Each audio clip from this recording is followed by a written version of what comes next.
An emotional day in court as the parents of a young woman shot and killed in the middle of the gas lamp quarter lashed out at her killers. Lakeisha Mason was celebrating her 21st birthday when she was caught in the crossfire of a shooting. Today, the gunmen were sentenced. 10 News reporter Melissa Masiha was in court as Mason's parents had the final word. Two of the three men were sentenced here in a downtown courtroom today.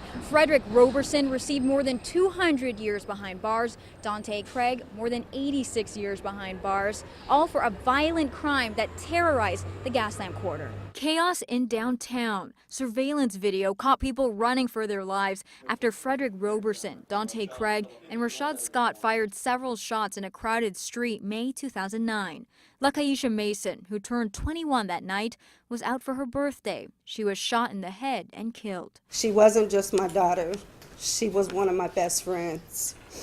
Her mother, Deborah Nesby, said the men killed her daughter's dreams as well as her own. She's no longer here for us to hold. She's no longer here for us to talk to. And we'll never ever be able to see grandbabies. Grandbabies that you guys have robbed us of. Roberson has had a history of violence since he was 16 years old. Today, he was sentenced to multiple life terms under the 3 strikes law.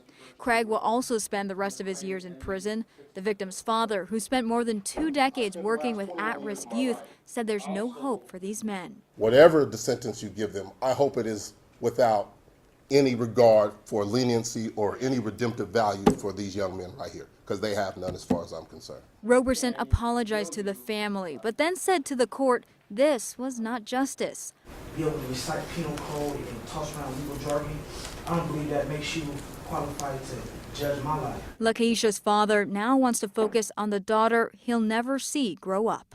You know, she's still with us. That spirit is so big, it's still with all of us today. The third man involved in the shooting will be sentenced in a few weeks. Melissa Masiha, 10 News.